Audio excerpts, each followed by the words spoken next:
Olá, minha gente! Estamos de volta agora com mais um gênero textual. Vamos agora fazer a análise de um artigo, tá bom? Então, tenham muito cuidado com os descritores, que a gente vai daqui a pouco anunciar para vocês, mas antes disso, muita atenção ao gênero textual, o gênero do texto que nós vamos ler agora, tá bom? Então, órgão revê previsão de aquecimento global e alimenta polêmica. Muito cuidado com o título dos textos, minha gente, muito cuidado. Sabe por quê? Porque primeiro eles dão, como eu já disse, o spoiler do que você vai ler. Eles preparam você para o assunto, para o foco do texto, para a intencionalidade do autor, tá certo? Depois, pode haver perguntas que eles vão querer saber de você a relação que existe entre o tema e a ideia central, tá certo? Ou se esse título está ligado à introdução, à ideia núcleo ou à conclusão do texto. Então, há várias possibilidades de perguntas sobre o título do texto. Então, é muito importante isso. Você vê, por exemplo, aí, esse texto tem um título muito longo. Não é também muito comum isso, tá? Mas como é um artigo, isso possivelmente foi publicado em um jornal, então isso é muito interessante porque chama a atenção do leitor. É como se ele fizesse um resumo do texto. Ele prepara o leitor para a leitura do texto. Isso é muito significativo no artigo de jornal, por exemplo, porque você sabe, através do título, entendeu? O que é que tem dentro daquele texto.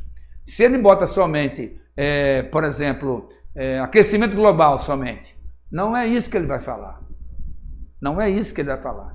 Como o artigo é um texto pequeno, um jornal, então ele, botando um título grande, ele vai dar para você possibilidade de você entender bem e com mais clareza qual é efetivamente o assunto que vai ser tratado no texto. Então, um determinado órgão, revê previsão de aquecimento global e alimenta a polêmica. Ele não está falando de aquecimento global, mas a previsão que um órgão está fazendo e a polêmica, consequentemente, vai acontecer, né? Uma polêmica a partir dessa conclusão que esse órgão vai divulgar. Então é isso que eu vou ver agora. Como é um texto de jornal, isso faz com que o leitor se interesse pela leitura ou não, né? De repente, ele pode dizer, esse assunto não me interessa e passar para outro artigo. Então, vamos lá. O Met Office, o Centro Nacional de Meteorologia Britânico, note aí esse aposto entre vírgulas, explicando o que é o Met Office. Também observe, a letra está em itálico, ela está deitadinha, né? Para diferenciar a linguagem, a língua estrangeira. Está em inglês, tá? Então, o texto é em português. Quando você usa uma língua estrangeira, é importante que você ponha em itálico ou ponha entre aspas, tá certo? Então, o Met Office, que é o Centro Nacional de Meteorologia Britânico, revisou uma de suas previsões sobre o quanto o mundo ficará mais quente nos próximos anos. A nova projeção calcula que o aumento da temperatura pode ser menor do que o previsto anteriormente. Segundo o novo estudo, a temperatura média deve ser elevada em 0,43 graus centígrados até 2017. Enquanto a projeção anterior sugeria o aquecimento global de 0,54 centímetros. Observa que a temperatura média deve ser elevada de 43 graus para 54 graus. Você está percebendo qual é a intenção do primeiro período, do primeiro parágrafo, melhor dizendo, né? Que esse Met Office revisou, olha a palavra importante aí, revisou uma de suas previsões quanto o mundo ficará mais quente nos próximos anos. A nova projeção, por que a nova? Porque ele revisou. Havia uma ideia anterior, uma pesquisa, uma conclusão a que eles chegaram, e agora há uma revisão dessa informação, né? Então a previsão mudou. Essa nova projeção calcula um aumento de temperatura, tá certo? Então esse novo estudo, veja os moduladores textuais que vão levando o texto para uma informação que vai se desenvolvendo, quer dizer, ele apresentou o Met Office, disse o que era, falou que eles estão revisando uma previsão, depois usou a nova projeção, depois, segundo o novo estudo, Tá vendo? Ele vai dizendo a mesma coisa, só que progressivamente, aos pouquinhos, ele vai evoluindo e vai progredindo no texto, tá certo? Então havia uma suposição de 0,43 graus e agora a projeção anterior sugeria o aquecimento global de 0,54. O centro afirma que a mudança ocorreu porque foi usado num novo tipo de modelo de computador que utiliza parâmetros diferentes. Se a nova previsão se mostrar correta, a temperatura média global teria permanecido praticamente a mesma por cerca de 2 décadas. Olha para aí.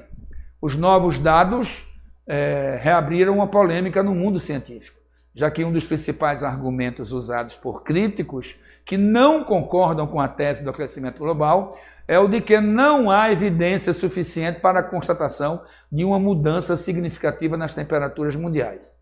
Quer dizer, então aí justifica o que o título dizia. Lembra-se que o título falou lá de polêmica? Olha, e alimenta polêmica. Aí você percebe agora que chegou a hora da polêmica, tá vendo? Os novos dados reabriram a polêmica no mundo, né, de que essa temperatura realmente não vai mudar. Para os céticos, quer dizer, para as pessoas que não acreditam, para os que duvidam, para os céticos, uma aparente estabilização do aquecimento global representa um sinal de que os alertas sobre a ameaça do aquecimento global foram exagerados. Então, para esses que não acreditam nessas pesquisas, eles acham que nada disso vai acontecer, né, e que foram dados exagerados, tá bom? Mais calor. No entanto, o Met-Office procurou ressaltar que o novo projeto é resultado de um trabalho experimental e que ele não altera as projeções de longo prazo do órgão. As previsões são baseadas em uma comparação com a média de temperatura global no período entre 71 e 2000. Tá bom? O modelo anterior projetava que o período de 2012 a 2016 seria 0,54 graus, mais quente que a média, com uma margem de erro de 0,36 a 0,72 graus. Já o novo modelo prevê um aumento cerca de 20%, de 0,43 graus, com uma margem de 0,28% a 0,59%. Essa temperatura seria apenas um pouco mais alta do que o ano recorde, em 1998, quando acredita-se que o fenômeno conhecido por El Niño tenha causado mais calor. Tá bom? Então, só uma pausazinha de nada, mas você percebe que a linguagem o tempo todo é uma linguagem denotativa, porque o texto tem um tom científico.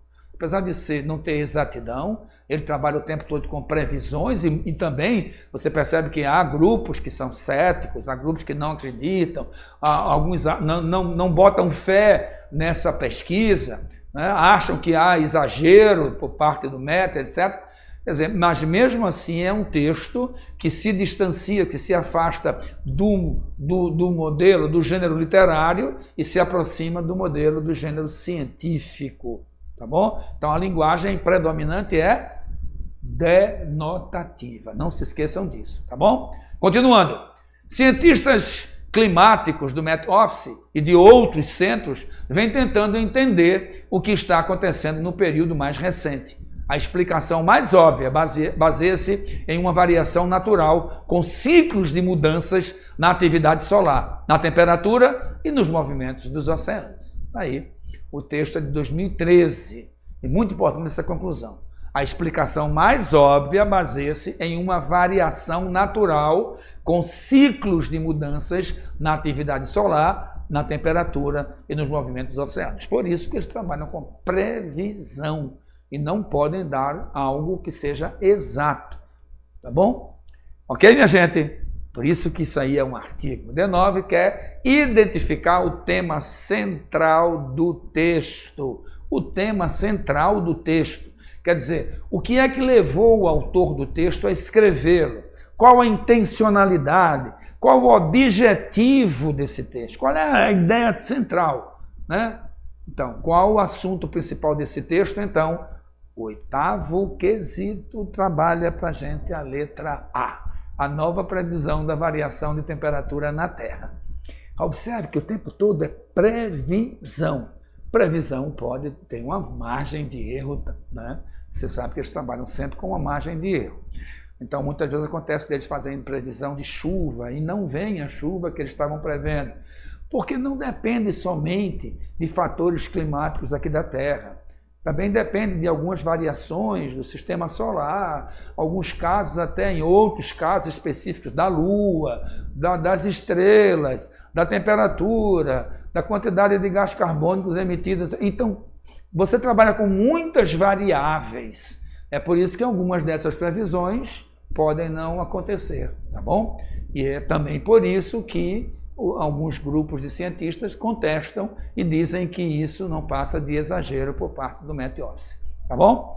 Então, qual o assunto desse texto? A nova previsão. Por que nova previsão? Porque já havia um estudo anterior que tinha sido divulgado e agora novos estudos, novas pesquisas a partir de novos equipamentos mais precisos, ok?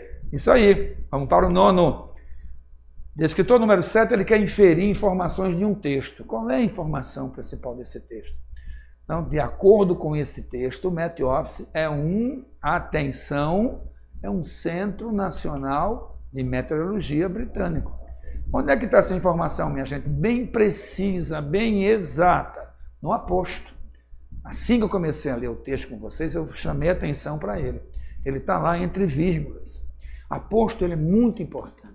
Porque, por exemplo, quando eu vou falar de alguma coisa, como, por exemplo, o Met Office, ou se eu fosse falar, por exemplo, de uma pessoa, né, e citasse o nome dela no meu texto, no meu discurso, o meu interlocutor, o meu ouvinte, o meu leitor não tem obrigação de saber quem é aquela pessoa, ou quem é, que órgão é aquele, de onde ele é. Então, o nome é aposto explicativo porque ele já tem essa função de explicar um termo anteriormente dito, tá certo? Então, a partir do aposto explicativo, que você vai ver sempre separado por vírgula, se ele vier no final do texto, haverá uma vírgula e haverá um ponto. Se ele vier no meio do período, dentro da frase, haverá duas vírgulas. Se ele vier no início do período, no início da frase, haverá apenas uma vírgula. Mas, de qualquer forma, o aposto explicativo, ele deve vir obrigatoriamente com vírgula, tá certo? Então, de acordo com esse texto, o Met Office é um Centro Nacional de Meteorologia britânico. É isso que o D7 queria que você fizesse, que você pudesse inferir a informação principal do texto. Tá bom, minha gente? Vamos lá agora para o número 10. Vamos ler o texto agora. É uma tirinha. A gente chama de tirinha quando vai até 4, no máximo 5 quadrinhos, tá bom? Então a gente tem 4, 3, 2. Normalmente o padrão são 3. Você vê, Mafalda trabalha sempre com 3, Snoopy trabalha sempre com 3, Nick Nauser trabalha sempre com 3. Os quadrinhos, as tirinhas mais famosas do mundo trabalham sempre com 3 quadrinhos, tá certo? Mas nada impede que sejam 4 e um pouquinho de exagero vai até a 5ª, continua sendo tirinha, tá? Agora, passando de 5 já vira HQ, já vira uma história em quadrinho, tá bom? Então você vê muito por aí 8, 10, 15 quadrinhos, aí a gente chama de HQ, de história em quadrinho. Quando tem 3 aí, a gente chama de 3 quadrinhos, chamamos de tirinha, tá certo? E quando é um só, você pode chamar de charge, tá bom? Então tá aí, o Nick Nauser começa com: Assis demora para entender as piadas. Você já vê aí uma legendazinha aí, e aí ele pensando, ele ruminando, ele está ali tentando processar o que ele ouviu. E de um tempo ele cai na gargalhada, tá certo? Bom, ainda não acabei de contar. Disfarçar só piora. Observe que aí você tem a linguagem verbal e a linguagem não verbal. O objetivo da tirinha, de quem desenhou, né, a tirinha, era, evidentemente, provocar um humor a partir de uma crítica, a partir de uma descrição, a partir de uma análise de um comportamento do ser humano, de uma determinada faixa de idade, né? Uma atitude humana que normalmente é avaliada de uma forma crítica, mas com muito humor, tá certo? Então o Assis, que demora a entender a piada, ele demora e quando ele vai rir, a piada não tinha terminado ainda, né? Então isso pode acontecer com qualquer um de nós e isso pode ser visto como uma crítica, como uma denúncia ou como um detalhe no comportamento humano que se transformou agora numa brincadeira, numa piada, tá certo? Aqui esse final é com um tal gatilho do humor, né? Quando o ratinho diz, olha, não acabei de contar a história ainda, né? Aí, disfarçar só piora, é muito pior disfarçar. Tá bom? Vamos lá então, questão número 10. Agora o descritor 7 quer inferir informações de um texto, né? O descritor 7 quer inferir informações de um texto. Então é aquela coisa do inferir. Não se esqueçam de inferir, é algo meio pessoal, é meio subjetivo. É preciso ter muito cuidado, porque as questões de inferência, você pode se precipitar a fazer um julgamento muito pessoal, tá bom? E não entender efetivamente qual foi a intencionalidade do texto. Tá certo? Então, infere-se desse texto que o personagem Assis, olha aí, minha gente, fingiu que entendeu a piada que o rato estava contando. Por quê? Porque ele demorou a perceber, a compreender o texto, de repente ele riu, né? E a história não tinha acabado, então ele teve que disfarçar, tá? Portanto, fingiu que entendeu a piada que o rato estava contando. Isso é uma inferência. Mas isso não está dito no texto. Não está, mas você junta os elementos do texto. A linguagem verbal com a linguagem não verbal. Você vê aqui, por exemplo, no primeiro quadrinho, né, o olhar dele, né, de desconfiança, de quem está, né, perdido. E depois você vê aí o riso dele, a gargalhada. E depois ele volta ao mesmo olhar, de desconfiança, né? Por quê? Porque ele efetivamente fingiu que entendeu a piada. Por quê? Ele queria mostrar que era inteligente, ele queria mostrar que sabia. E aí deu errado, né? O fingimento dele foi muito pior. Então, fingiu que entendeu a piada que o rato estava contando. Por isso que a resposta é a letra D, ok? Vamos lá. O pessoal. Chegou o velho carteiro e me deixa uma carta. Quando se vai afastando, eu chamo. A carta não era para mim. Aqui não mora ninguém com esse nome, explico-lhe. Ele guarda o envelope e coça a cabeça um instante pensativo. O senhor pode me dizer uma coisa? Por que agora há tanta carta com endereço errado? Antigamente isso acontecia uma vez ou outra. Agora não sei o que houve. E abana a cabeça em um gesto de censura para a humanidade que não se encontra mais, que envia mensagens inúteis para os endereços errados. Sugiro-lhe que a cidade cresce muito depressa, que há edifícios onde havia as casinhas. As pessoas se mudam mais que antigamente. Ele passa o lenço na testa suada. Isso é verdade. Mas, reparando bem, o senhor vê que o pessoal anda muito desorientado? O pessoal anda muito desorientado. E se foi com um maço de cartas abanando a cabeça? Fiquei na janela olhando a rua à toa, numa tristeza indefinível. Um amigo me telefona, pergunta como vão as coisas e não consigo resistir. Vão bem, mas o pessoal anda muito desorientado. O que, aliás, é verdade. Está aí uma crônica do Rubem Braga, muito conhecido, famosíssimo cronista brasileiro, né, do livro Ai de Ti, Copacabana, que é o título de uma crônica, né? O Rubem Braga ficou famoso por escrever, por ser apenas cronista. Tá? Durante muitos e muitos anos, em torno de 40 anos, o Rubem Braga só escreveu praticamente crônicas. Tá bom? É uma linguagem descontraída, mas lembra um pouco um conto, não é? Mas na verdade ele não quer só contar uma história, ele quer a partir de uma história, de um ato, de um fato, ele quer trazer uma ideia, ele quer trazer uma crítica, ele quer trazer algo que faça com que você fique depois pensando, meditando. Então, o D18 quer que você reconheça relações entre as partes de um texto, identificando os recursos coesivos que contribuem para a sua continuidade. Então, no trecho que não se encontra mais, o pronome destacado se refere a que termo, minha gente? Vou provar a vocês agora que é humanidade. Veja bem, no trecho que não se encontra mais. Vamos ver onde é que existe isso aí, hein? A palavra humanidade. Vamos lá. Aqui. Terceiro parágrafo. E abana a cabeça em um gesto de censura para a humanidade que não se encontra mais. Esse que está aí é um pronome relativo. Ele se refere ao termo anteriormente dito na frase. O seu antecedente é humanidade. Tá bom?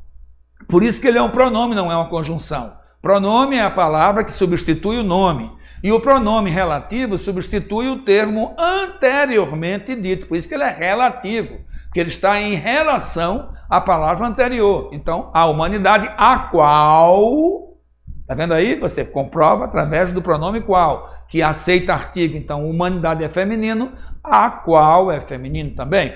Se não fosse humanidade, fosse, por exemplo, os homens. Para os homens, os quais. Tá vendo? Quando você troca pelo qual, a qual, você percebe então que ele está se referindo à palavra anteriormente dita. Por isso que a resposta é a letra E. Humanidade. Tá certo? Agora o D21 reconheceu o conflito gerador do enredo e os elementos de uma narrativa. O conflito gerador dessa história, minha gente, é justamente a correspondência enviada com o endereço errado. É isso que causa o conflito, quer dizer, o carteiro irritado, porque as pessoas estão mandando cartas à toa, cartas sem importância, correspondências inúteis e, por cima, para o endereço errado, complicando o seu trabalho, dificultando, e ele faz uma reflexão sobre esses novos tempos. E a conclusão que ele chega é que realmente a humanidade está muito esquisita, né? Muito estranha. Então, é o conflito gerador do enredo, o que vai provocar o conflito entre o carteiro e o homem que está dialogando com ele, é justamente a correspondência enviada com o endereço errado. Isso é o que cria, então, o conflito. Ok, minha gente? Então, vamos lá. Nós temos agora um próximo texto que vai ficar para a nossa próxima aula. Ok, minha gente? Então, grande abraço para vocês e até a próxima aula.